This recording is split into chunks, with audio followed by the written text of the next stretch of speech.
Algo catastrófico está ocurriendo frente a la costa norte de California y podría convertirse en un verdadero desastre, afectando a millones de personas y destruyendo ciudades enteras.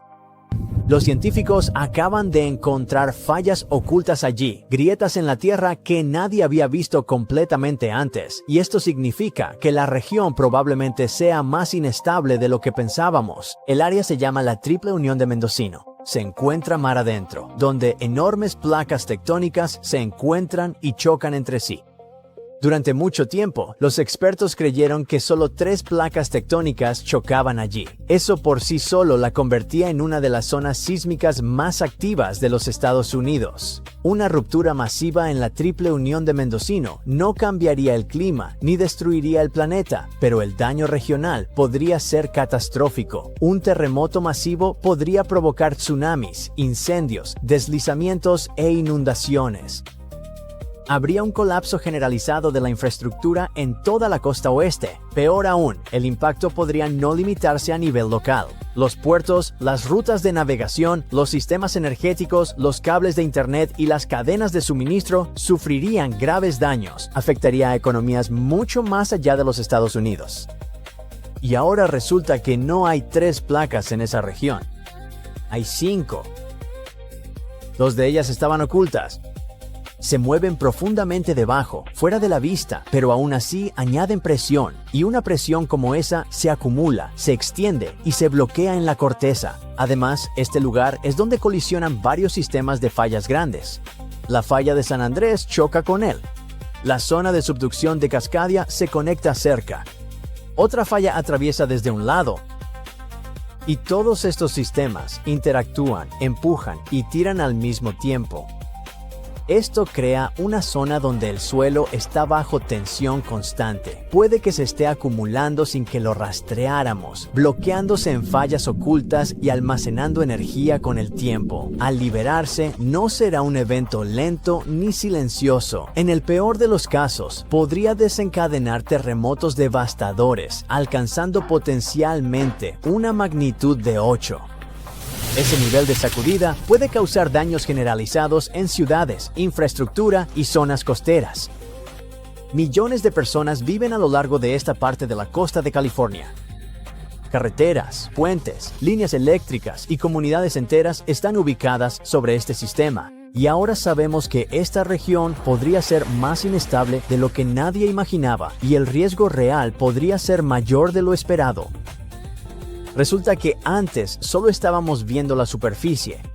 Gran parte de la actividad estaba oculta. Por eso, investigadores instalaron instrumentos sensibles en el noroeste del Pacífico para observar qué ocurría bajo la costa. Estos dispositivos detectaron pequeños sismos de baja frecuencia, tan leves que no llegan a la superficie, pero que revelan dónde las placas rozan y se mueven.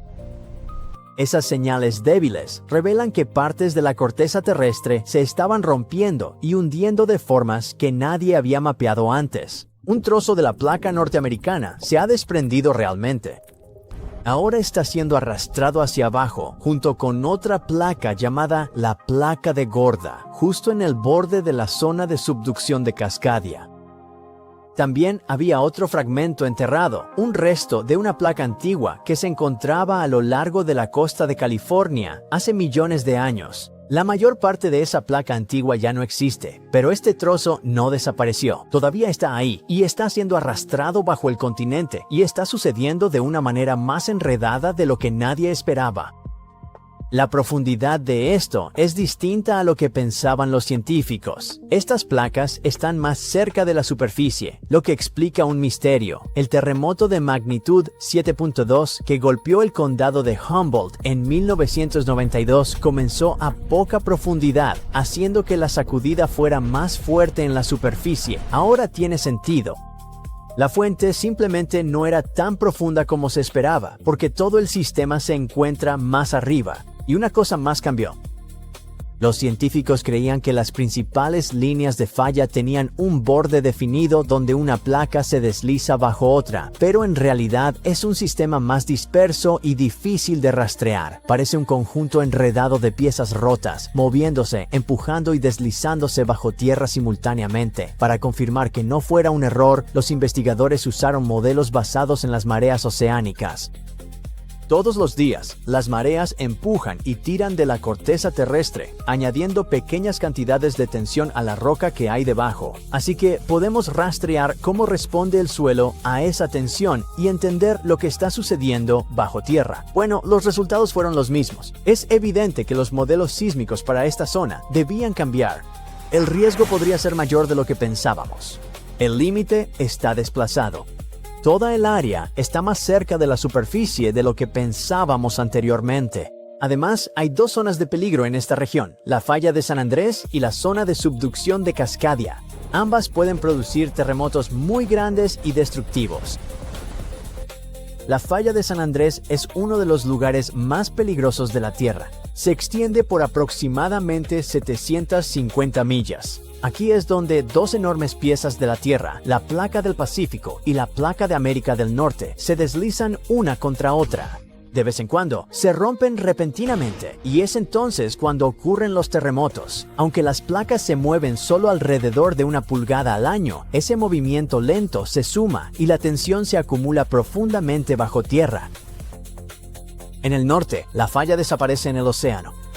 En ese lugar, las cosas se vuelven aún más intensas porque es una zona donde colisionan múltiples fuerzas tectónicas. Es una de las regiones más inestables de los Estados Unidos. Un terremoto masivo en una zona de subducción cercana podría desencadenar una reacción en cadena y provocar movimiento a lo largo de la falla de San Andrés. En el sur, la falla llega cerca del mar de Salton.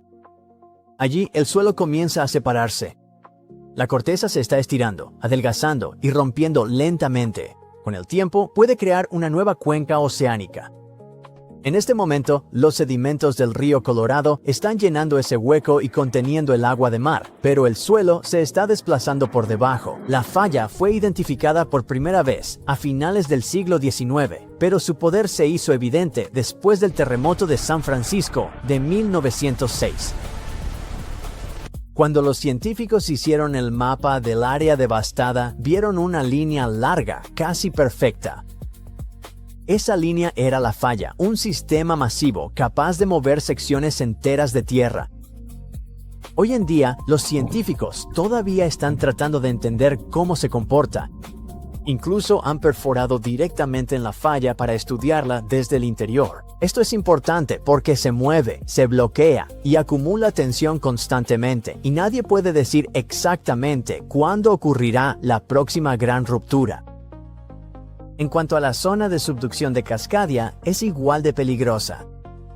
Se extiende por unas 620 millas desde el norte de California hasta pasar Oregón y Washington, llegando a Canadá. Pero no la verás en tierra firme. Se encuentra mar adentro, a unas 70 a 100 millas en el Océano Pacífico. Allí abajo, una placa oceánica más pequeña se desliza lentamente bajo el continente norteamericano. Cuando esta zona se rompe, puede producir un megaterremoto, el tipo más grande en la Tierra, de magnitud 9 o superior. La última vez que sucedió fue en 1700. Desde entonces, las placas han seguido empujando y durante más de 300 años se ha ido acumulando tensión a lo largo de toda la falla. Cuando se libere, el temblor podría durar de 5 a 7 minutos a lo largo de la costa, y eso sería solo el primer impacto. Un terremoto de esa magnitud también provocaría un tsunami. Las olas podrían alcanzar más de 100 pies de altura y dirigirse rápidamente hacia la costa. En algunos lugares podrían llegar en 10 a 15 minutos. Es apenas tiempo suficiente para reaccionar. Zonas costeras enteras podrían ser golpeadas antes de que la gente siquiera se dé cuenta de lo que viene, y el daño no se detendría en la línea costera. Ciudades como Seattle, Portland y Vancouver están ubicadas en la zona de impacto. Los sistemas de energía, agua y comunicación podrían caerse todos a la vez, y millones de personas se verían afectadas. El suelo podría hundirse varios pies en algunas áreas. En otras, podría volverse inestable, haciendo que los edificios se inclinen, se deslicen o colapsen. Y dado que gran parte de la infraestructura en esta región no fue construida para soportar sacudidas tan fuertes o tan prolongadas, cuando suceda, será una reacción en cadena, sacudidas, colapso, inundaciones y, finalmente, aislamiento. Ahora necesitamos entender el proceso tectónico en la región porque, cuando se trata de terremotos, conocer los detalles precisos puede marcar la diferencia entre estar preparado y ser tomado por sorpresa. Algo catastrófico está ocurriendo frente a la costa norte de California y podría convertirse en un verdadero desastre, afectando a millones de personas y destruyendo ciudades enteras. Los científicos acaban de encontrar fallas ocultas allí, grietas en la tierra que nadie había visto completamente antes, y esto significa que la región probablemente sea más inestable de lo que pensábamos. El área se llama la Triple Unión de Mendocino. Se encuentra mar adentro, donde enormes placas tectónicas se encuentran y chocan entre sí.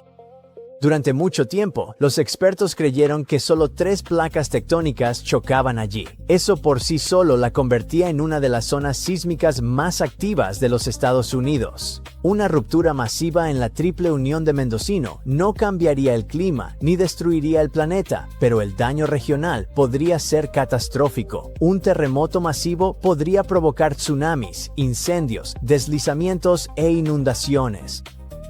Habría un colapso generalizado de la infraestructura en toda la costa oeste. Peor aún, el impacto podría no limitarse a nivel local. Los puertos, las rutas de navegación, los sistemas energéticos, los cables de internet y las cadenas de suministro sufrirían graves daños. Afectaría a economías mucho más allá de los Estados Unidos.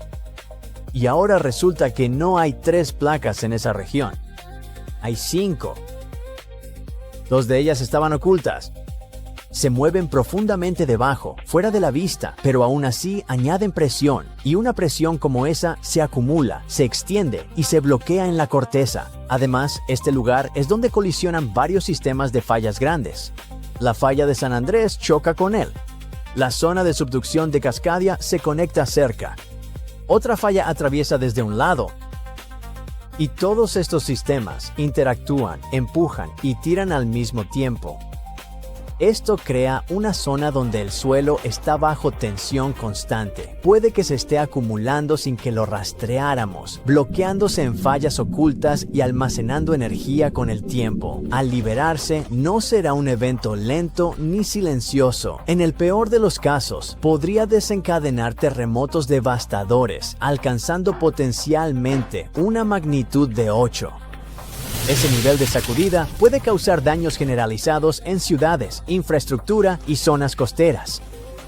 Millones de personas viven a lo largo de esta parte de la costa de California. Carreteras, puentes, líneas eléctricas y comunidades enteras están ubicadas sobre este sistema. Y ahora sabemos que esta región podría ser más inestable de lo que nadie imaginaba y el riesgo real podría ser mayor de lo esperado. Resulta que antes solo estábamos viendo la superficie. Gran parte de la actividad estaba oculta. Por eso, investigadores instalaron instrumentos sensibles en el noroeste del Pacífico para observar qué ocurría bajo la costa. Estos dispositivos detectaron pequeños sismos de baja frecuencia, tan leves que no llegan a la superficie, pero que revelan dónde las placas rozan y se mueven. Esas señales débiles revelan que partes de la corteza terrestre se estaban rompiendo y hundiendo de formas que nadie había mapeado antes. Un trozo de la placa norteamericana se ha desprendido realmente. Ahora está siendo arrastrado hacia abajo junto con otra placa llamada la placa de Gorda, justo en el borde de la zona de subducción de Cascadia.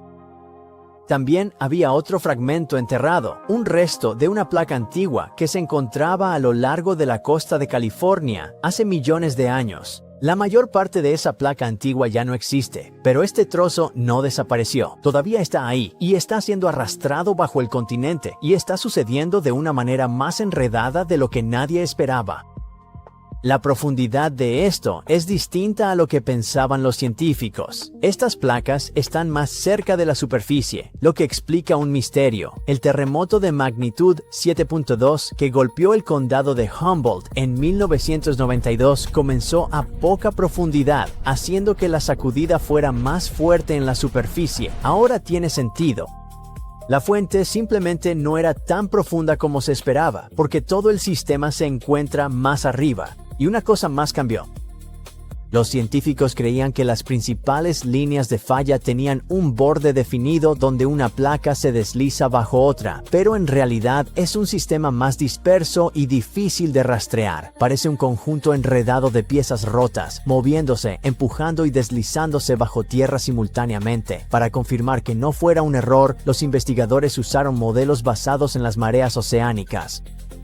Todos los días, las mareas empujan y tiran de la corteza terrestre, añadiendo pequeñas cantidades de tensión a la roca que hay debajo. Así que podemos rastrear cómo responde el suelo a esa tensión y entender lo que está sucediendo bajo tierra. Bueno, los resultados fueron los mismos. Es evidente que los modelos sísmicos para esta zona debían cambiar.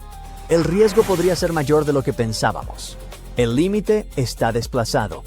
Toda el área está más cerca de la superficie de lo que pensábamos anteriormente. Además, hay dos zonas de peligro en esta región, la falla de San Andrés y la zona de subducción de Cascadia. Ambas pueden producir terremotos muy grandes y destructivos.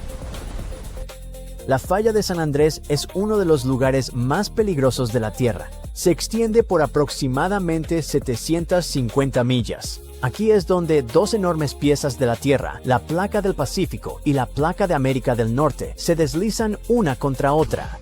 De vez en cuando, se rompen repentinamente y es entonces cuando ocurren los terremotos. Aunque las placas se mueven solo alrededor de 1 pulgada al año, ese movimiento lento se suma y la tensión se acumula profundamente bajo tierra. En el norte, la falla desaparece en el océano. En ese lugar, las cosas se vuelven aún más intensas porque es una zona donde colisionan múltiples fuerzas tectónicas. Es una de las regiones más inestables de los Estados Unidos. Un terremoto masivo en una zona de subducción cercana podría desencadenar una reacción en cadena y provocar movimiento a lo largo de la falla de San Andrés. En el sur, la falla llega cerca del mar de Salton. Allí, el suelo comienza a separarse. La corteza se está estirando, adelgazando y rompiendo lentamente. Con el tiempo, puede crear una nueva cuenca oceánica. En este momento, los sedimentos del río Colorado están llenando ese hueco y conteniendo el agua de mar, pero el suelo se está desplazando por debajo. La falla fue identificada por primera vez a finales del siglo XIX, pero su poder se hizo evidente después del terremoto de San Francisco de 1906. Cuando los científicos hicieron el mapa del área devastada, vieron una línea larga, casi perfecta. Esa línea era la falla, un sistema masivo capaz de mover secciones enteras de tierra. Hoy en día, los científicos todavía están tratando de entender cómo se comporta. Incluso han perforado directamente en la falla para estudiarla desde el interior. Esto es importante porque se mueve, se bloquea y acumula tensión constantemente, y nadie puede decir exactamente cuándo ocurrirá la próxima gran ruptura. En cuanto a la zona de subducción de Cascadia, es igual de peligrosa. Se extiende por unas 620 millas desde el norte de California hasta pasar Oregón y Washington, llegando a Canadá. Pero no la verás en tierra firme. Se encuentra mar adentro, a unas 70 a 100 millas en el Océano Pacífico. Allí abajo, una placa oceánica más pequeña se desliza lentamente bajo el continente norteamericano. Cuando esta zona se rompe, puede producir un megaterremoto, el tipo más grande en la Tierra, de magnitud 9 o superior. La última vez que sucedió fue en 1700. Desde entonces, las placas han seguido empujando y durante más de 300 años se ha ido acumulando tensión a lo largo de toda la falla. Cuando se libere, el temblor podría durar de 5 a 7 minutos a lo largo de la costa, y eso sería solo el primer impacto. Un terremoto de esa magnitud también provocaría un tsunami. Las olas podrían alcanzar más de 100 pies de altura y dirigirse rápidamente hacia la costa. En algunos lugares podrían llegar en 10 a 15 minutos. Es apenas tiempo suficiente para reaccionar. Zonas costeras enteras podrían ser golpeadas antes de que la gente siquiera se dé cuenta de lo que viene, y el daño no se detendría en la línea costera. Ciudades como Seattle, Portland y Vancouver están ubicadas en la zona de impacto. Los sistemas de energía, agua y comunicación podrían caerse todos a la vez, y millones de personas se verían afectadas. El suelo podría hundirse varios pies en algunas áreas. En otras, podría volverse inestable, haciendo que los edificios se inclinen, se deslicen o colapsen. Y dado que gran parte de la infraestructura en esta región no fue construida para soportar sacudidas tan fuertes o tan prolongadas, cuando suceda, será una reacción en cadena: sacudidas, colapso, inundaciones y, finalmente, aislamiento. Ahora necesitamos entender el proceso tectónico en la región porque, cuando se trata de terremotos, conocer los detalles precisos puede marcar la diferencia entre estar preparado y ser tomado por sorpresa. 30 años. Es el tiempo que los científicos llevan tras un extraño patrón oculto bajo el Océano Pacífico. A unas 1000 millas al oeste de Ecuador, muy por debajo de las olas, una falla llamada Falla de Transformación Goffard se ha comportado de forma distinta a casi cualquier otro lugar de la Tierra. Cada 5 o 6 años, casi como un reloj, la misma sección de la falla produce un terremoto de magnitud 6. Era la misma ubicación, una fuerza similar y el mismo ciclo repetitivo. Pero verán, en la ciencia de los terremotos, eso es extremadamente inusual. La mayoría de los grandes terremotos son caóticos y difíciles de predecir. La tensión se acumula bajo tierra de formas complicadas. Las fallas se rompen de forma imprevisible, y los científicos suelen tener poco aviso antes de que ocurra el desastre. Pero la falla Goffard siguió un patrón tan constante que los investigadores empezaron a sospechar que algo bajo tierra controlaba el proceso. El misterio se convirtió en uno de los enigmas más extraños de la sismología. Ahora, tras décadas de investigación y años vigilando el fondo oceánico, los científicos creen haber hallado por fin la respuesta. La clave está en lo que los investigadores llaman zonas de barrera, secciones naturales de la falla que actúan casi como frenos para un terremoto. Al investigar la falla, los equipos colocaron sensores sismómetros de fondo oceánico en el lecho marino en proyectos de vigilancia en 2008 y entre 2019 y 2022. Estos dispositivos registraron decenas de miles de pequeños terremotos antes y después de 2 eventos de magnitud 6. Los hallazgos fueron constantes. Justo antes de un gran terremoto, estas zonas de barrera se activaban de repente con pequeñas ráfagas de sacudidas sísmicas. Luego, inmediatamente después de que pasara el terremoto principal, las mismas zonas volvieron a quedar en silencio. Ese patrón reveló algo importante. Estas zonas no eran simples bloques de roca, eran partes activas de la propia falla. Los científicos descubrieron que la falla en estas regiones está retorcida y rota en múltiples ramales, creando pequeños huecos y fracturas bajo tierra. El agua del mar se filtra profundamente en estas grietas, llenando las rocas con fluidos atrapados. Cuando la ruptura de un gran terremoto llega a una de estas zonas llenas de agua, el rápido movimiento hace que la presión dentro de las rocas caiga de repente. Esa pérdida de presión refuerza temporalmente la falla, casi como si se pisara el freno a fondo. La ruptura se ralentiza y a menudo se detiene antes de que pueda convertirse en algo mayor. En otras palabras, la falla parece regularse a sí misma.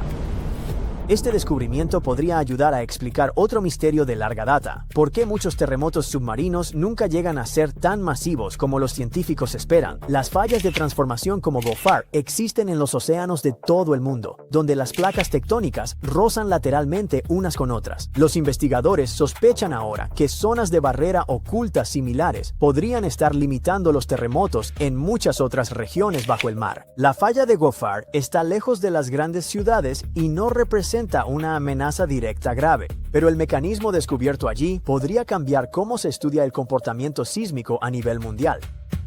Los investigadores dicen que los fluidos atrapados a gran profundidad podrían influir mucho más en los sismos de lo que se creía, y si los científicos logran entender mejor cómo funcionan estas barreras naturales, podrían mejorar los modelos de pronóstico sísmico en regiones vulnerables de todo el mundo.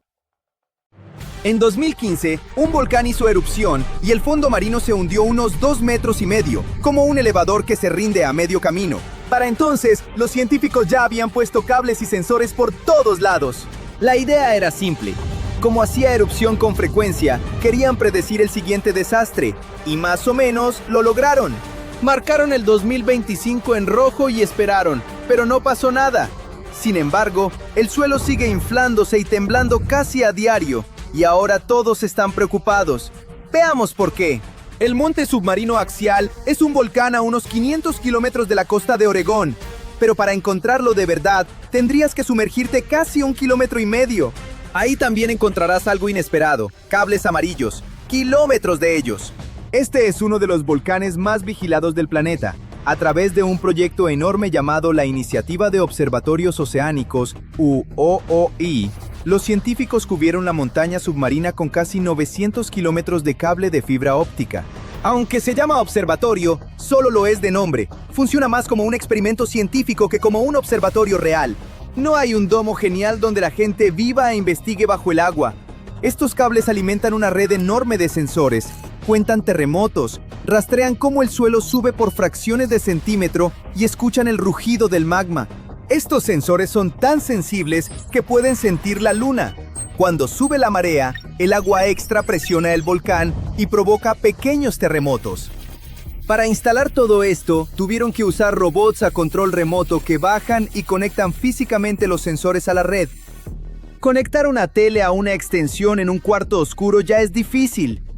Ahora imagina hacerlo a 1400 metros de profundidad, usando un brazo robótico con una presión capaz de aplastar una camioneta. ¿Pero por qué tanto esfuerzo? Los volcanes son flojos, la mayoría por siglos. Algunos despiertan una vez, cubren medio continente de ceniza y luego se callan por cientos de millones de años. Si estudias volcanes, podrías esperar toda tu carrera y nunca ver una sola gota de lava. Pero Axial está justo donde dos placas tectónicas se están separando. El magma recarga el tanque constantemente. No es del tipo que necesita siglos para recargar. Puede hacer erupción cada década más o menos. No explota como el monte Santa Elena. No hay una explosión apocalíptica. El suelo se infla, se agrieta y la lava sale tranquilamente, creando roca nueva. Cuando el piso se agrieta, lanza una nube enorme de agua supercaliente llamada megapluma, llena de bacterias del subsuelo. Se eleva cientos de metros y parece una tormenta de nieve blanca disparada en el océano oscuro. Cada erupción básicamente reinicia la vida, obligando a todo en la zona a empezar de cero. Esa combinación, frecuente y tranquila, lo hace perfecto para estudiarlo. Hace erupción lo suficiente como para recopilar datos, y es lo bastante predecible para construir un modelo a partir de él. Para 2014, el observatorio ya estaba instalado, justo a tiempo para la erupción de 2015. Los científicos captaron todo el evento en vivo. Tenían sensores en el fondo marino que mostraron cómo el suelo se inflaba como un globo gigante mientras la roca derretida se acumulaba debajo. El suelo subió más de 1 metro hasta que la presión hizo que la roca empezara a agrietarse. Esto provocó miles de pequeños terremotos en una sola tarde. Luego, grietas de kilómetros se abrieron y la lava salió a borbotones.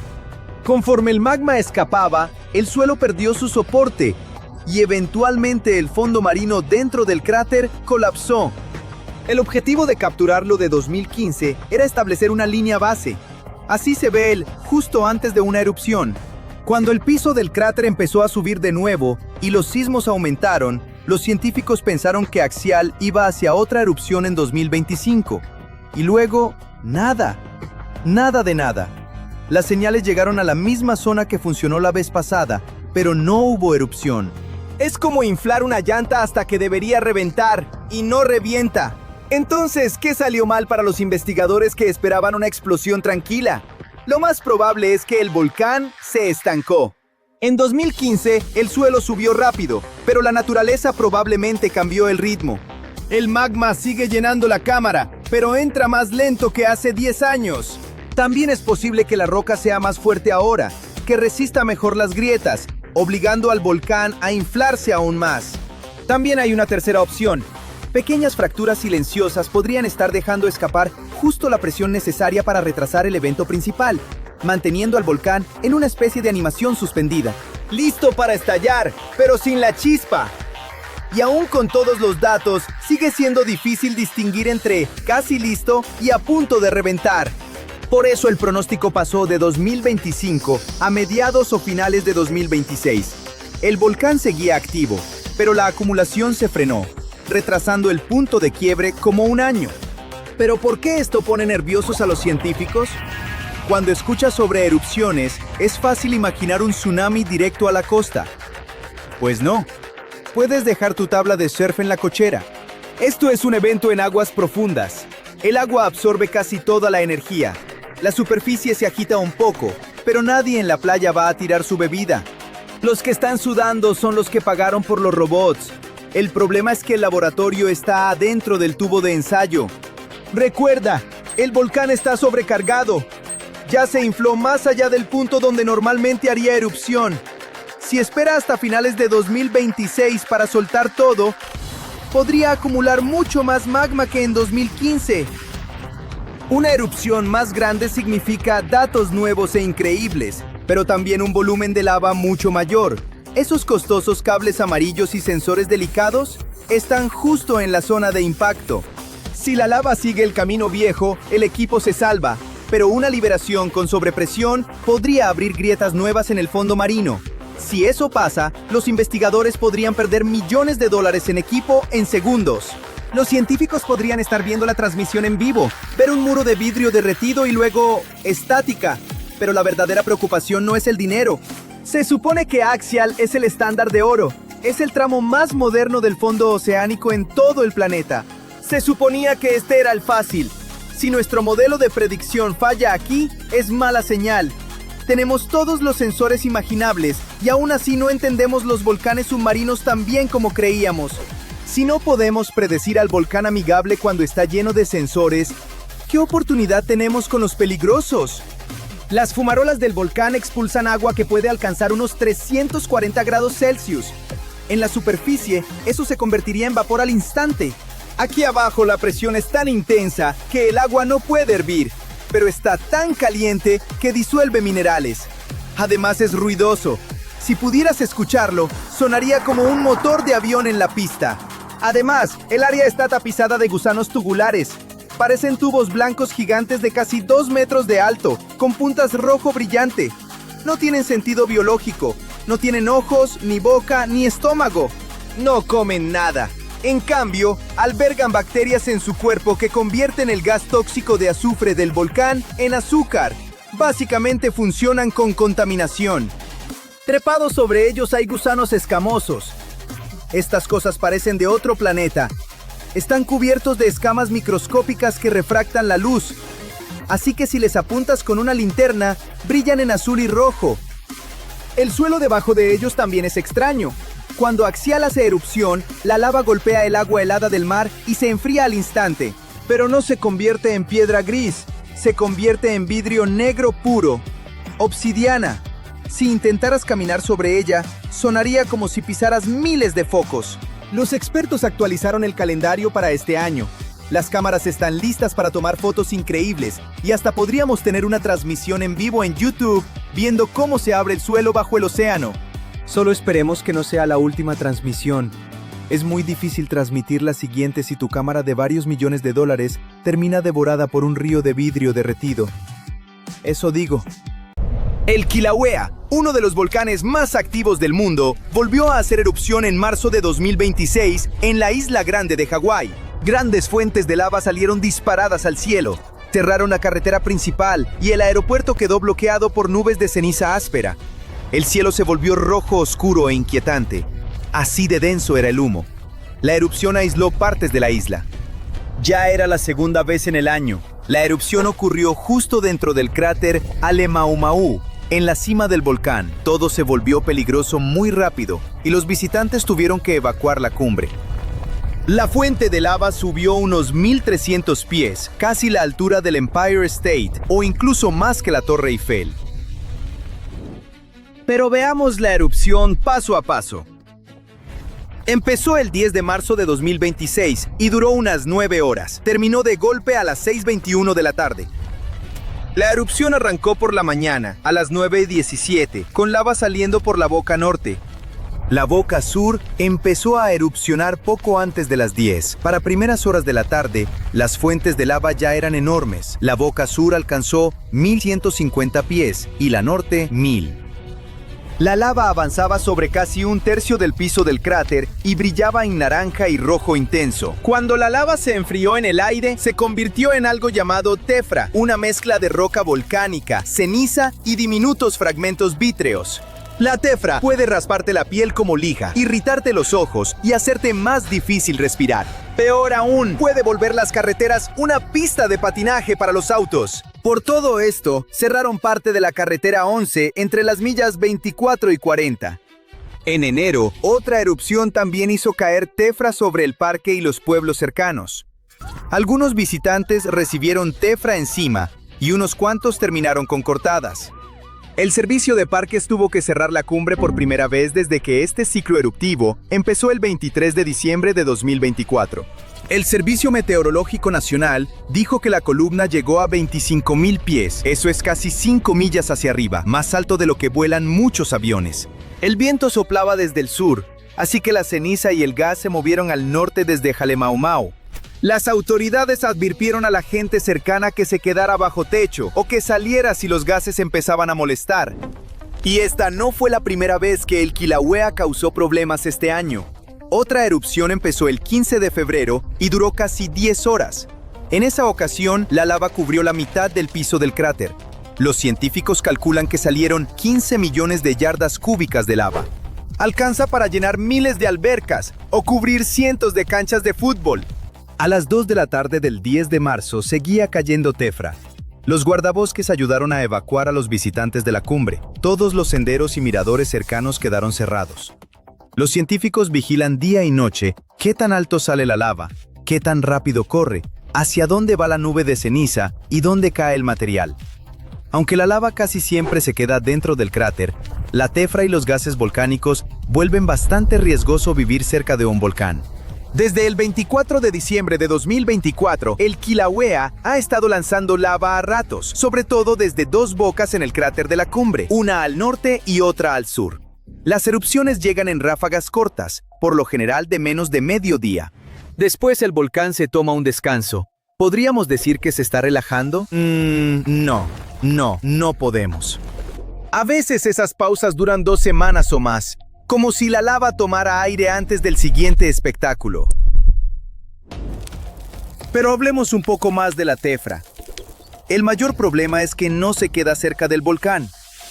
En erupciones pasadas, cayó sobre barrios tan lejanos como Hilo y Puna, dañó sistemas de agua y dejó una limpieza enorme. En el aeropuerto internacional de Hilo cancelaron todos los vuelos nocturnos por la ceniza en el aire, y durante semanas, vecinos y personal del parque estuvieron barriendo tefra de techos, canaletas, calles, prácticamente de todas partes. Según el vocero del parque, la tefra llegó tan lejos por una mezcla de vientos débiles y fuentes de lava extremadamente altas. Cuando eso pasa, los residuos volcánicos caen casi directo sobre el parque y las poblaciones cercanas. En erupciones anteriores, los vientos alisios, que normalmente cruzan las islas del este hacia el oeste, actuaron como una banda transportadora. Llevaron ceniza y gases volcánicos sobre el desierto de Kaú y pueblos cercanos del suroeste. Otro peligro muy serio durante una erupción es la lluvia de vidrio, también llamada cabello de Pelé. Es un tipo de tefra que aparece sobre todo cuando las fuentes de lava salen disparadas muy rápido. Las burbujas de gas revientan y estiran la roca fundida hasta volverla hebras finísimas y frágiles. Luego el viento las arrastra lejos. Es ligero, pero quebradizo, y puede rasparte la piel o meterse en ojos o pulmones. El nombre viene de Pele, la diosa hawaiana del fuego y de los volcanes, porque nace directamente de la actividad volcánica. En erupciones grandes, como la de 2018, se reportó la caída de estas hebras por toda la zona del volcán. Ahora bien, el Kilauea no es la única amenaza en la región. El gigante dormido de al lado, el Mauna Loa, recibió una actualización de los científicos el 5 de marzo de 2026. El volcán todavía no está en erupción, pero se está inflando porque el magma llena sus enormes cámaras subterráneas. Podrías imaginarlo como si la Tierra respirara hondo. Pero no es solo eso. Tan solo en el último mes, detectaron más de 100 sismos bajo la cumbre. ¿Hay que preocuparse? Bueno, veámoslo. El Mauna Loa, el volcán activo más grande de la Tierra, cubre la mitad de la isla grande de Hawái. Sus erupciones pueden crear ríos enormes y veloces de lava, como una bulldozer en cámara lenta hecha de roca fundida cruzando la zona. Cuando el Mauna Loa entra en erupción, normalmente empieza en la cumbre. Desde ahí, la lava puede fluir hacia distintas zonas. La zona de Rift noreste, la zona de Rift suroeste, o incluso por bocas del lado noroeste del volcán. Lo más inquietante es que esos flujos de lava pueden aparecer en minutos, horas o incluso meses después de que arranca la erupción. Desde su primera erupción bien documentada, en 1843, el Mauna Loa ha erupcionado 34 veces. Los intervalos entre erupciones pueden ir de unos cuantos meses a muchas décadas. La más reciente fue en 2022. Ahora mismo el Mauna Loa está tranquilo, pero activo. La actividad sísmica, o sea, los pequeños terremotos bajo el volcán, muestra que el magma sí se está moviendo bajo la superficie. En febrero de 2026, los científicos detectaron 116 sismos bajo la cumbre, concentrados sobre todo bajo la caldera llamada Mokuauweoweo. Algunos también se agruparon en la caldera sur, pero no te asustes con ese número. Para comparar, el mes anterior hubo 123. Estos sismos son parte de la respiración normal del volcán mientras vuelve a llenarse de magma tras la erupción de 2022. Los instrumentos GPS del volcán sí muestran que la cumbre se está inflando, es decir, el terreno sube lentamente mientras el magma llena el depósito subterráneo. Al mismo tiempo, las mediciones de gas y temperatura en la zona de Rift suroeste siguen en niveles normales, así que no hay cambios grandes frente a meses anteriores. Así que, aunque el Mauna Loa se esté recargando, todavía no hay señales inmediatas de otra erupción. De todos modos, siempre vale la pena vigilar al Mauna Loa. Es un gigante dormido que puede despertar en cualquier momento, y los científicos observan de cerca cada centímetro de terreno que se eleva. Porque si el Mauna Loa entra en erupción, puede causar muchísimos problemas distintos. Grandes ríos de lava pueden avanzar rápido y cubrir todo a su paso. El volcán también puede hacer que el suelo tiemble, porque al llenarse de magma, los costados de la montaña pueden moverse hacia arriba o hacia los lados y detonar sismos. Además, el Mauna Loa puede liberar gases volcánicos que se mezclan con el aire y forman bog, una especie de smog volcánico que irrita y hasta puede dificultar la respiración a quienes viven a sotavento. A veces, el volcán incluso puede producir pequeñas explosiones y lanzar ceniza al cielo, lo cual resulta peligroso para los aviones que vuelan cerca. Detente un segundo y mira el suelo bajo tus pies. ¿Es una calle tranquila en los suburbios? ¿Una cancha de básquetbol plana? ¿O tal vez un tramo pacífico de tierra de cultivo?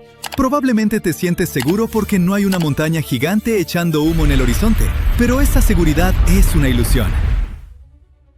Sí, claro, Yellowstone, el Vesubio o el Monte Fuji. Esos son las celebridades del mundo geológico, gigantes que dominan el paisaje y a veces explotan. Pero, ¿qué hay de una amenaza oculta? Una que ni siquiera parece volcán.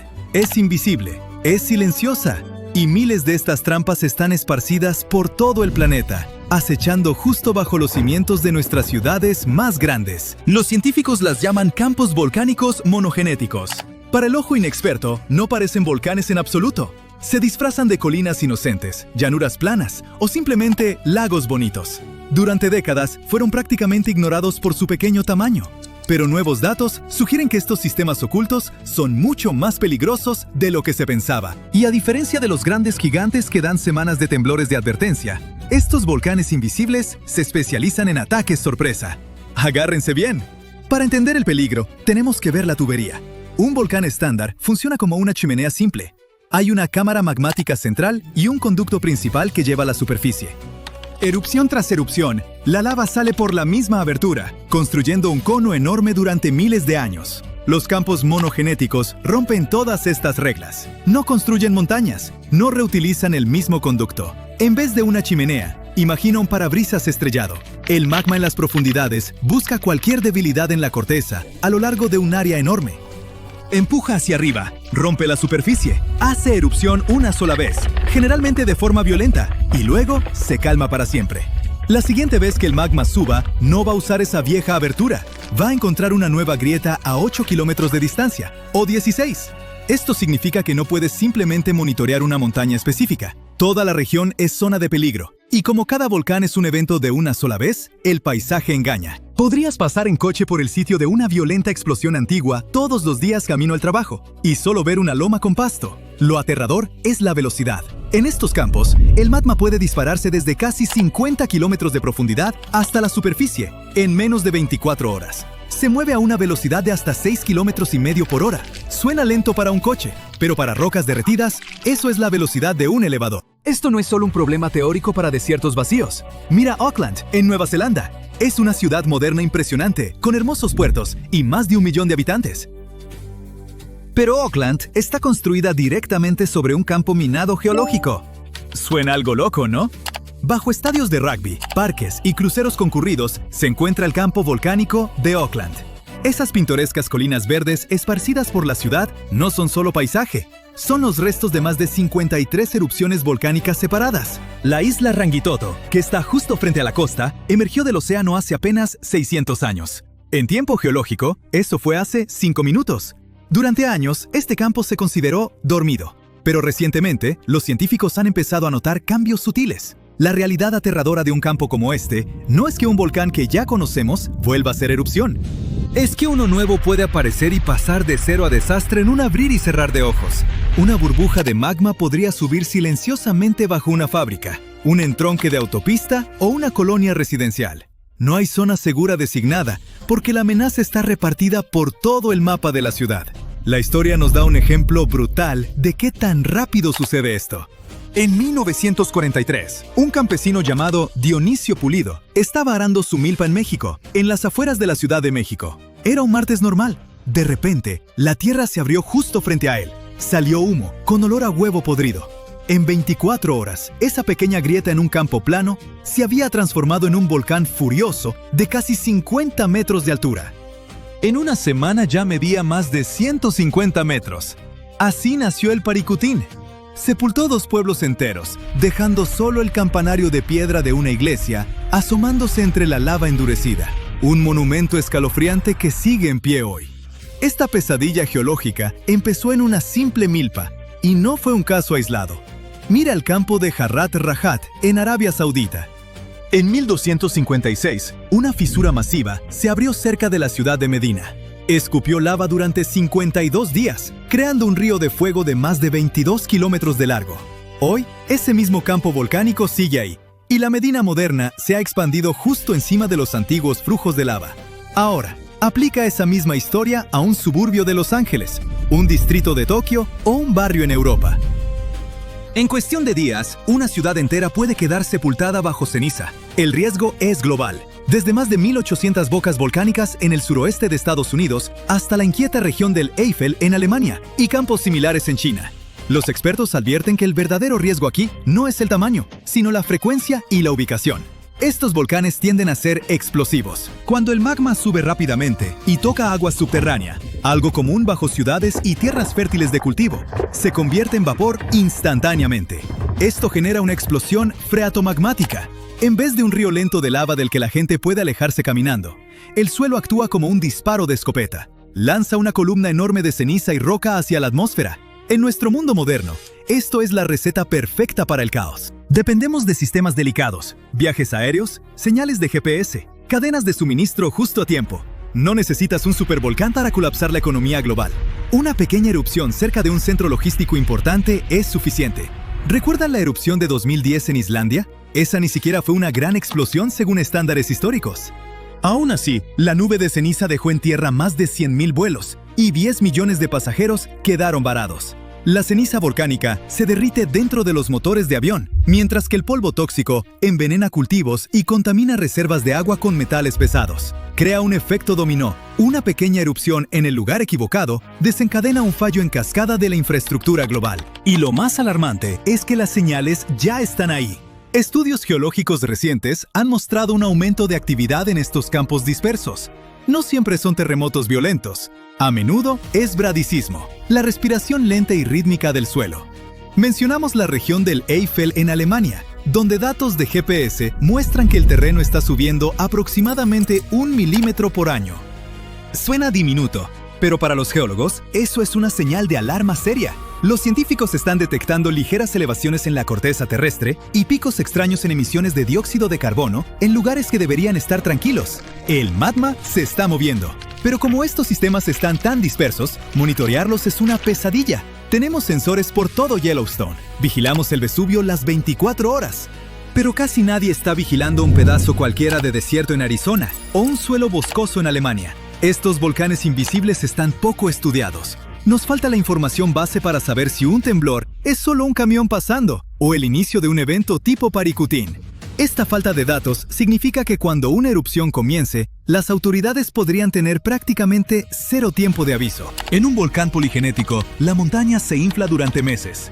En un campo monogenético, el magma puede dispararse desde el manto profundo hasta la superficie en horas. Para cuando se redacta la orden de evacuación, la lava ya podría estar rompiendo el pavimento. No es tan difícil imaginar la pesadilla logística. Una ciudad que no es conocida por volcanes, de pronto recibe una alerta. Se está formando una boca volcánica en el centro. Suena imposible. La gente tarda en irse. Agarran sus celulares para grabar el humo. Luego empiezan las explosiones. La ceniza crea un apagón total. Las redes eléctricas fallan cuando la ceniza húmeda provoca cortocircuitos en los transformadores. Las calles se congestionan al instante. Este escenario no es ficción. Es lo que predicen los modelos de riesgo para lugares como el campo volcánico de Oakland o partes del eje neovolcánico de México. Estamos construyendo ciudades cada vez más densas sobre minas geológicas. Esto no significa que tengamos que empezar a cavar búnkeres, pero sí requiere un cambio de perspectiva. Hemos pasado tanto tiempo preocupándonos por los volcanes famosos que nos olvidamos de los silenciosos. La Tierra es un motor vivo y cambiante, al que no le importan los límites de propiedad ni los límites de las ciudades. Los científicos ahora están impulsando mejores redes de monitoreo, usando satélites para rastrear hasta la más mínima deformación del suelo en estos campos planos y aburridos. Porque la única forma de sobrevivir a un ataque sorpresa es verlo venir antes de que el suelo se abra. La paz y la calma en la superficie no siempre significan paz y calma debajo. La Tierra guarda muchos secretos, y algunos solo esperan el momento perfecto para salir a la superficie. Durante 70.000 años, el volcán Toftean convenció a todos de que estaba extinto. Pero nuevas imágenes de satélite muestran que su cima está elevándose, como si algo adentro lo estuviera estirando, dándole vuelta y tronándose el cuello tras la siesta más larga del mundo. Los científicos no están muy contentos. Veamos si tú también tienes razón para preocuparte. Los volcanes pueden despertar cuando los terremotos los sacuden o las tormentas alteran el agua subterránea. Pero los científicos investigaron. No hubo grandes terremotos ni lluvias fuertes en el sureste de Irán, donde se encuentra. Así que debe ser presión de gas o magma lo que está moviendo a Toftan.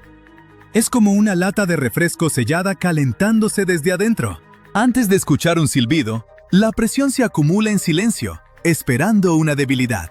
Por eso, el movimiento de Toftan es una gran señal de alerta. Los cambios de presión indican nueva actividad interna. Además, la fuente de presión bajo su superficie está a solo unos 500 a 630 metros de profundidad.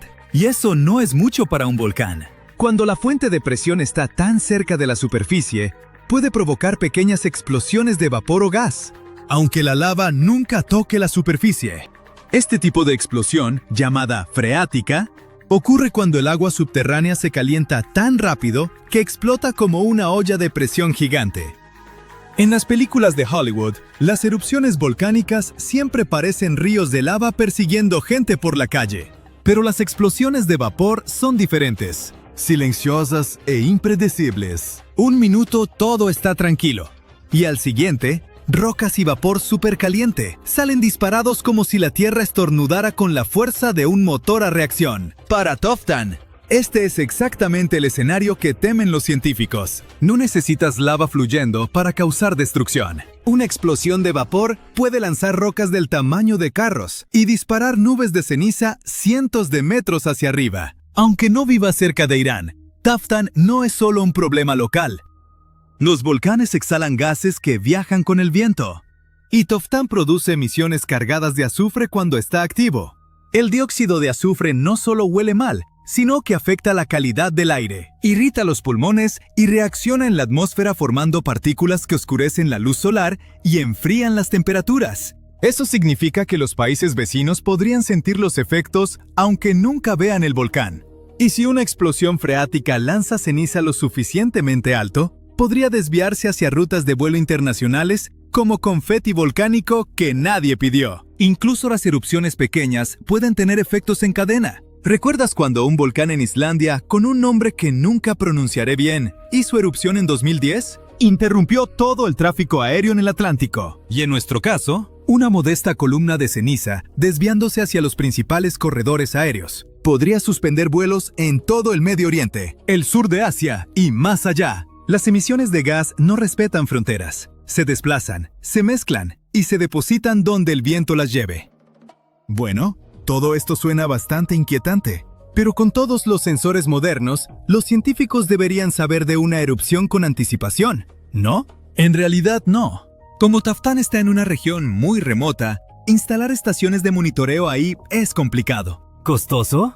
Y francamente, nunca fue prioridad porque todos asumían que el volcán estaba acabado. Así que ahora los satélites, no los instrumentos en tierra, hacen la mayor parte del trabajo. Los satélites ven el panorama general, pero los instrumentos en la montaña añaden detalle. Y por eso fue tan importante que Taftán fuera reclasificado de extinto a dormido. Porque los volcanes dormidos necesitan vigilancia las 24 horas.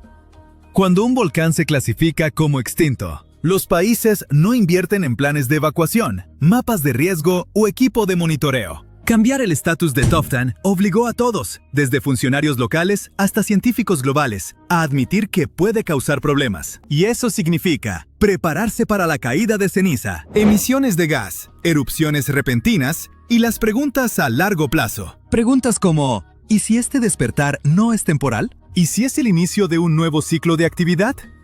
A largo plazo, Taftán podría calmarse de nuevo, o podría estar entrando en un periodo de actividad renovada. Los volcanes no siguen tiempos humanos. Una fase corta para un volcán pueden ser días o años. Y la cima elevándose podría significar movimiento de magma más profundo, no solo un eructo superficial. Ha subido unos 9 centímetros en 10 meses, entre julio de 2023 y mayo de 2024. Y una montaña elevándose es como si la Tierra inhalara. Y si la Tierra inhala demasiado profundo, eventualmente exhala. Y en términos volcánicos, esa exhalación no es nada bueno. Ahora mismo, Taftán está inhalando, y nadie sabe cuándo planea exhalar. Esto ya suena a demasiado drama. Pero hay más de donde vino. Algunos de los supervolcanes más grandes y furiosos de la Tierra están empezando a despertar. Cuando uno de estos monstruos hace erupción, todo el planeta lo siente, incluso gente que vive a miles de kilómetros de distancia. Los científicos se preocupan porque una supererupción podría avanzar más rápido que nuestra capacidad de preparar comida, evacuar ciudades o lidiar con el caos después. Eso es lo que hace a los supervolcanes tan aterradores. No solo la explosión, sino el poco tiempo que tendríamos para reaccionar. Si vives cerca de Nápoles, ya conoces al menos un supervolcán y cómo actúa. Las calles se agrietan, el vapor escapa de la tierra, el puerto se llena de sedimento, y enjambres de pequeños terremotos sacuden las ventanas como truenos subterráneos. Todo eso viene de Campi Flegrei, una enorme caldera de supervolcán que hizo erupción por última vez en 1538. Durante años, los científicos interpretaron estas señales como advertencias clásicas de magma ascendente. Pero 2 estudios recientes, uno en 2023 y otro en 2025, cambiaron completamente cómo entendemos lo que realmente está pasando. Y sorprendentemente, trajeron un poco de esperanza junto con el peligro. En 2023, los estudios se enfocaron en el dióxido de carbono, un gas que los volcanes expulsan cuando el magma empieza a activarse. En Campi Flegrei, los niveles de CO2 aumentaron después de 2005 a unas 4.000 a 5.000 toneladas al día, lo cual suena como magma subiendo rápido. Pero cuando los científicos revisaron otros gases como nitrógeno y helio, la química no encajaba para nada con esa idea. Resultó que el CO2 extra no venía de magma ascendente, sino de fluidos supercalientes bajo tierra, cocinando las rocas circundantes y liberando gas por sí solos. En el estudio de 2025, experimentos de laboratorio mostraron que los temblores vienen principalmente de un depósito sellado de agua y vapor subterráneo. Cuando esa tapa natural atrapa la presión, eventualmente se agrieta, libera vapor y desata temblores repentinos que la gente siente en la superficie. Esa idea también explica algo que siempre confundió a los científicos. Los terremotos usualmente empiezan cerca de la superficie y luego se mueven más profundo, lo opuesto a lo que haría el magma ascendente. Después del temblor más fuerte, el suelo suele hundirse un poco, como un globo desinflándose lentamente al soltar algo de aire. Sin embargo, nada de esto significa que Camp Flegrei sea de pronto seguro. El magma sigue bajo tierra, y las explosiones de vapor aún pueden lanzar rocas, ceniza y gas abrasador sin que la lava te advierta. Lo que realmente cambió es cómo los científicos piensan sobre el peligro. Solo observar y esperar ya no es suficiente. Si la humanidad solo tuviera 12 meses de advertencia antes de una erupción de supervolcán, lo pasaríamos muy mal. Almacenar comida, reubicar personas, mantener las cadenas de suministro, todo parecería casi imposible. Pero no te asustes todavía, porque las erupciones de supervolcanes son extremadamente raras. La última ocurrió hace unos 26.500 años en Nueva Zelanda. En promedio, los científicos creen que ocurre una supererupción aproximadamente cada 100.000 años. Pero la Tierra no sigue calendarios ordenados. A veces, estas erupciones se agrupan más cerca, y luego el planeta se queda tranquilo por mucho tiempo. 2 supererupciones masivas sacudieron el planeta en los últimos 100.000 años. Hace unos 74.000 años, el volcán Toba de Indonesia explotó con tal fuerza que lanzó ceniza por toda Asia. Bajó las temperaturas en todo el mundo y pudo haber llevado a los primeros humanos al borde de la extinción. Luego, hace unos 26.500 años, el volcán Taupo de Nueva Zelanda desató una erupción, cubriendo enormes áreas con ceniza y remodelando el paisaje que vemos hoy. Siempre existe la posibilidad de que otra supererupción llegue antes de lo esperado. Esa incertidumbre es lo que mantiene despiertos a los científicos por las noches. Yellowstone es el volcán del fin del mundo favorito del Internet. Quizá escuchaste la predicción, una supererupción, luego un continente cubierto de ceniza y las temperaturas bajando. Un escenario perfecto de película de desastres. Pero los geólogos se preocupan por otro tipo de volcán. Uno que no va a explotar solo una vez. Podría abrir el suelo, inundar todo un continente con lava y volver el aire irrespirable. Y lo sabemos porque ya pasó antes. Ahora mismo, los investigadores creen que podría haber unos 20 supervolcanes repartidos por el planeta. En resumen, les tememos. En detalle, una gran erupción supervolcánica podría colapsar la sociedad moderna tal como la conocemos. Un volcán normal puede causar un desastre local. Puede arrasar una ciudad y convertir una región en zona restringida. Cuando el monte Santa Elena explotó en 1980, fue enorme. La erupción voló la cima de una montaña y aplanó bosques como si fueran fichas de dominó. Le mostró al mundo lo aterrador que pueden ser los volcanes. Pero en términos geológicos, no se acercan ni de lejos a lo que un supervolcán podría hacer. El monte Santa Elena arrojó cerca de 1.4 kilómetros cúbicos de ceniza, suficiente para apilar una cancha de fútbol americano a 240 kilómetros de alto. En comparación, un supervolcán podría enterrar todo Texas bajo 1,5 metros, y Texas mide unos 1.300 kilómetros. Volcanes como el Santa Elena son montañas que se forman con el tiempo, capa tras capa, como si la naturaleza apilara cera derramada. Erupcionan, se enfrían, erupcionan de nuevo, y terminas con un cono que se ve bien en fotos. Un supervolcán es como un hoyo escondido. Se parece a un enorme tanque subterráneo de roca fundida, cubierto por una gruesa capa de corteza. Imagina la cámara de magma como un cuarto enorme bajo tierra, y el suelo encima es el techo. Durante una supererupción, se abren grietas en el suelo, y el magma se abre paso hacia arriba como vapor saliendo de una olla a presión. Ceniza y gas rugen hacia el cielo. Puede empezar en varios puntos a lo largo de un área extensa, no en un solo agujero. La cámara de magma puede vaciarse tan violentamente que el techo sobre ella colapsa. El terreno se hunde y lo que queda es una enorme cicatriz en forma de cuenco llamada caldera. Y Yellowstone es el mejor ejemplo.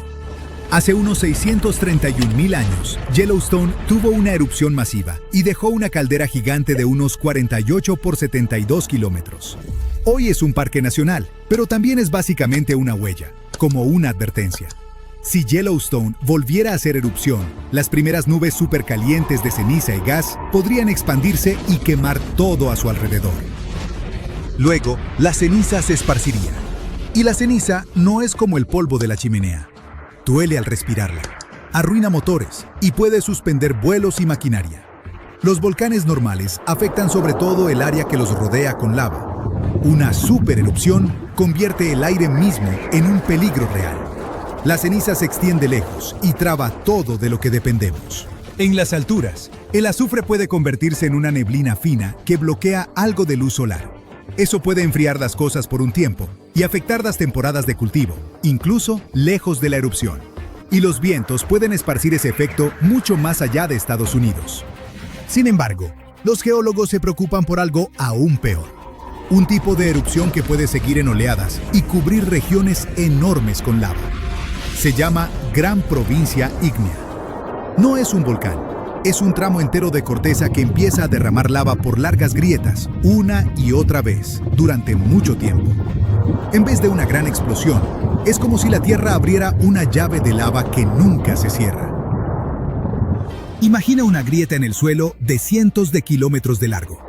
De esa grieta sale un mar de lava. Pero no es la lava espesa y lenta que ves en Hawái. Es lava caliente, fluida, que se mueve rápido y no se detiene. Se esparce, inunda zonas bajas, se apila en capas y luego lo hace otra vez. Y eso es lo que hace a las grandes provincias ígneas más aterradoras que un supervolcán. Se alargan, pueden erupcionar en punzos repetidos durante cientos de miles o hasta algunos millones de años. Tenemos las cicatrices aquí mismo en Estados Unidos. Hace unos 17 millones de años, el noroeste del Pacífico se abrió y creó los basaltos del río Columbia. La lava no solo cubrió la Tierra, la ahogó. La cantidad total fue de unos 175.000 kilómetros cúbicos, suficiente para cubrir todo Estados Unidos con unos 18 metros de lava. Pero, ¿cómo puede la Tierra producir tanta lava como para enterrar una cordillera? Es porque el planeta sigue agitándose por dentro. Imagina la Tierra como una olla de sopa espesa de tomate sobre una estufa. El núcleo de la Tierra es la estufa y está extremadamente caliente. La sopa es el manto, una capa gruesa de roca que se mueve lentamente. De vez en cuando, una masa enorme de roca sobrecalentada sube desde lo profundo del manto, posiblemente desde el límite sobre el núcleo. Los científicos la llaman pluma del manto. Cuando llega a la corteza más fría, se extiende, empuja hacia arriba y cuando la atraviesa, no forma una montaña ordenada. Puede abrir largas grietas y alimentar erupciones en ráfagas repetidas durante mucho tiempo. Sin embargo, aunque la lava quema todo a su paso, no es lo que destruye el planeta, es el gas. Estas erupciones liberan cantidades enormes de dióxido de carbono y azufre.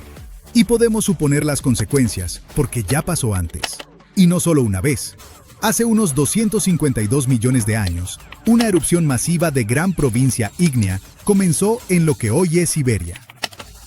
Coincide con el peor evento de extinción en la historia de la Tierra, la Gran Mortandad. Alrededor del 90% de las especies desaparecieron. Cantidades enormes de gas inundaron la atmósfera y atraparon calor. El océano absorbió parte de ese gas y se volvió más ácido. La lluvia ácida cayó una y otra vez. La vida en la Tierra se desplomó.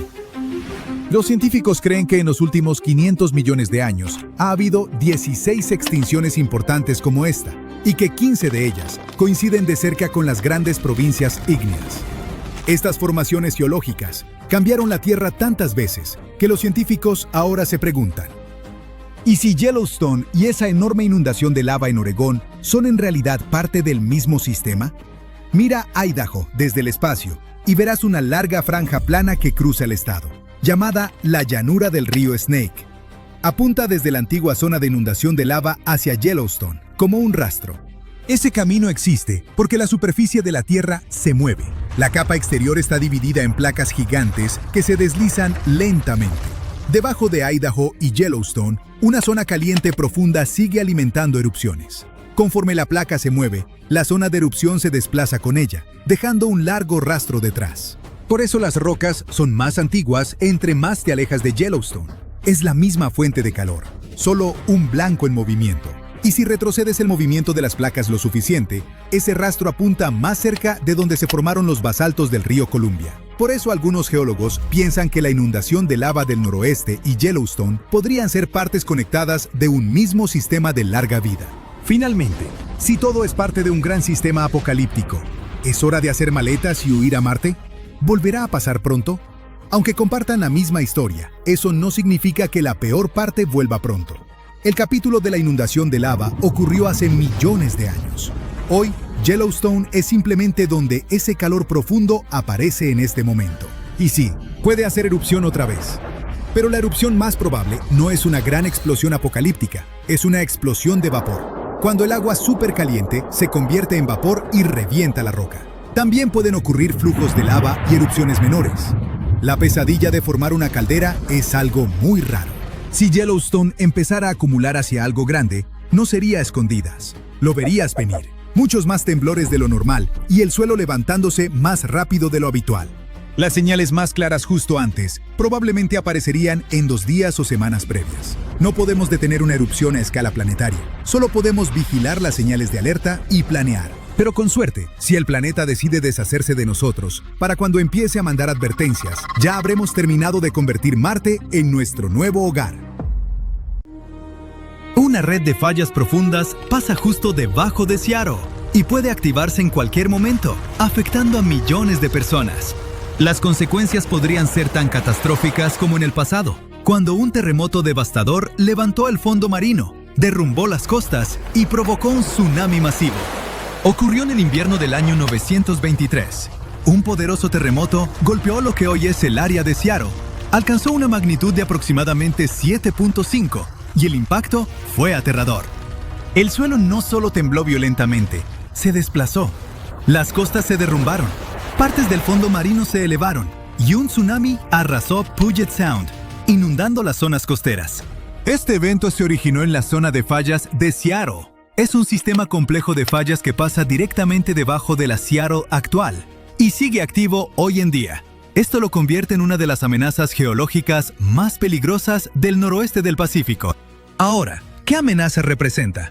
Bueno, si un terremoto similar ocurriera hoy, golpearía una región densamente poblada, poniendo en riesgo a millones de personas. También causaría miles de millones de dólares en daños a edificios, caminos e infraestructura.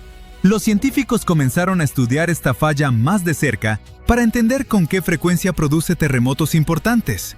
Analizaron los últimos 11.000 años para examinar los intervalos entre grandes eventos sísmicos. Bueno, los resultados son algo mixtos. Por un lado, terremotos devastadores, como el que golpeó en el 923, parecen ser extremadamente raros. De hecho, es el único sismo conocido de esa magnitud, 7.5 o mayor, vinculado a esta zona de fallas. Así que podemos esperar que el peor escenario, donde terremotos masivos como este ocurran seguido, sea poco probable. Pero los investigadores también hicieron un descubrimiento bastante preocupante. Los terremotos más pequeños ocurren con más frecuencia de lo esperado. Y aunque estos sismos no alcancen magnitud 7.5, aún pueden dañar edificios, agrietar caminos, afectar servicios públicos y provocar deslizamientos de tierra. En una ciudad moderna como Seattle, incluso un terremoto moderado puede causar problemas muy serios. En otras palabras, la región sigue enfrentando un riesgo sísmico constante. La falla está activa, la presión se acumula con el tiempo y el suelo puede moverse de nuevo. El verdadero peligro es la amenaza continua de terremotos más pequeños, pero aún destructivos, y pueden ocurrir con poca advertencia. Ahora, veamos más de cerca la zona de fallas de Seattle. Es un enorme sistema de fallas justo debajo de Seattle, toda una red que se extiende unos 74 kilómetros desde las montañas al este de la ciudad hasta el agua en el lado oeste. Y sí, pasa directamente debajo de Seattle. Es una falla de empuje, lo que significa que un bloque de tierra empuja lentamente sobre otro. Esa presión se acumula durante mucho tiempo y luego se libera de golpe. Ahí es cuando ocurre un gran terremoto. Los científicos no empezaron a investigar esto hasta los 90, cuando notaron lecturas de gravedad extrañas. Además, encontraron señales de que un tsunami había golpeado la zona hace unos 1000 años. Todo apuntaba a una cosa: algo catastrófico ya había ocurrido aquí. Muy probablemente ese enorme terremoto del 923. Pero había un problema. Los datos que habían logrado reunir solo cubrían unos 5000 años. Eso definitivamente no es suficiente para ver un patrón claro. Así que los investigadores decidieron ir más a fondo y recurrieron a algo llamado terrazas marinas. Son antiguas líneas costeras que fueron empujadas hacia arriba por terremotos y ahora forman algo así como escalones a lo largo de la costa. Un detalle importante: el terremoto del 923 elevó el terreno unos 8 metros, así que los científicos buscaron otras terrazas con el mismo tipo de desplazamiento. Mapearon más de 150 de estas terrazas alrededor de Puget Sound, midiendo su altura y ajustando por las pendientes naturales. Resultó que solo un evento en un periodo de 11.000 años causó una elevación tan grande: el terremoto del 923. En cuanto a los sismos más pequeños, esos podrían estar ocultos bajo capas de sedimento. Esto significa que los grandes terremotos que sacuden ciudades son muy raros, posiblemente con 5.000 años o más entre ellos. Pero eso no significa que el peligro haya desaparecido. Los más pequeños son los que deben preocuparnos. Ocurren con mucha más frecuencia y pueden causar daños serios. Por eso los investigadores se enfocaron en fallas laterales más pequeñas. Se les llama fallas ciegas porque no se ven en la superficie, pero aún así pueden provocar terremotos fuertes, y ya lo han hecho. Una de estas fallas menores causó un sismo de magnitud 6.7 en el pasado. Eso es suficiente para dañar edificios, agrietar caminos y afectar la infraestructura. Así que el equipo reunió varias herramientas, como escaneos magnéticos, trabajo de campo y mapas LIDAR. Incluso excavaron trincheras a lo largo de las líneas de falla y usaron métodos de datación para determinar cuándo ocurrieron sismos anteriores. Al final encontraron 3 terremotos más. Uno ocurrió hace unos 11.000 años. Otro golpeó a principios del siglo XIX. Es un intervalo bastante grande, pero demuestra que estas fallas menores han estado activas por mucho tiempo. Pero lo más preocupante es que estos sismos no coincidieron con movimientos en la falla principal. Eso significa que las fallas menores pueden romperse por sí solas. Cuando el equipo juntó todos estos datos nuevos, vieron un patrón. Los sismos menores ocurren aproximadamente cada 350 años en los últimos 2.500 años. Eso es más frecuente de lo que los científicos pensaban. Y esta actividad parece haberse intensificado en los últimos 2.000 años. Ahora, los investigadores intentan determinar qué tan grandes pueden ser estos sismos, con qué frecuencia ocurren y qué pasaría si uno golpeara hoy. Pero no es tan sencillo. Tienen que armar el panorama completo a partir de rocas, capas de suelo y pequeñas pistas que encuentran bajo tierra. Entonces, ¿en qué situación queda Seattle? Bueno, existe un sistema nacional llamado Modelo de Amenaza Sísmica. Es lo que usan los ingenieros y planificadores para decidir qué tan resistentes deben ser los edificios, cómo diseñar la infraestructura, ese tipo de cosas. Actualmente el sistema incluye el gran sismo tipo 923, pero no toma realmente en cuenta las fallas laterales menores. Primero, estas fallas son más cortas de lo que el modelo normalmente considera. Segundo, aún no sabemos qué tan potentes pueden ser sus sismos. Por eso, el modelo probablemente debería actualizarse, y las autoridades necesitan empezar a planificar para esos terremotos más frecuentes. Esto podría afectar directamente los códigos de construcción y los planes de seguridad. Ahora, a pesar de estas noticias preocupantes, hay otras fallas aún más peligrosas en la Tierra, como la falla de San Andrés, que atraviesa California por unos 1.300 kilómetros. Es donde 2 placas enormes se deslizan lateralmente una contra otra. Esa fricción constante acumula presión y luego la libera de golpe. Así es como ocurren sismos como el desastre de San Francisco en 1906. Hoy, millones de personas viven justo encima de ella, así que los científicos monitorean cada temblor, hasta el más mínimo, con sensores, buscando señales de una ruptura mayor. Luego está la falla del norte de Anatolia, que se extiende unos 1.500 kilómetros a lo largo de Turquía. Tiende a romperse en reacción en cadena, un sismo detonando el siguiente a lo largo de la línea. En 1999, una de esas rupturas golpeó Izmit y cobró la vida de más de 17.000 personas. Ahora, la tensión se acumula más cerca de Estambul, una ciudad con más de 15 millones de habitantes. La zona de subducción de Sumatra en Indonesia es donde una placa se hunde debajo de otra, acumulando enormes cantidades de energía. En 2004, liberó un sismo de magnitud 9.1 y un tsunami que más de 230,000 personas no sobrevivieron. Sigue activa hoy en día, y los científicos monitorean constantemente el fondo marino y la presión oceánica para detectar señales de tsunami lo antes posible. El cinturón alpino se extiende por más de 2.400 kilómetros, desde el sur de Europa hasta Asia. Alguna vez ayudó a formar cadenas montañosas como los Alpes. Aquí, las placas chocan entre sí y empujan la tierra hacia arriba. Los sismos no ocurren aquí con frecuencia, pero cuando suceden, pueden ser potentes y golpear regiones densamente pobladas. Japón también se encuentra justo donde varias placas colisionan. Es uno de los lugares con más actividad sísmica en la Tierra. En 2011, un enorme sismo submarino provocó un tsunami y el desastre de Fukushima. Desde entonces, Japón ha construido uno de los sistemas de monitoreo más avanzados del mundo. Miles de sensores rastrean el movimiento del suelo en tiempo real para enviar alertas en cuestión de segundos.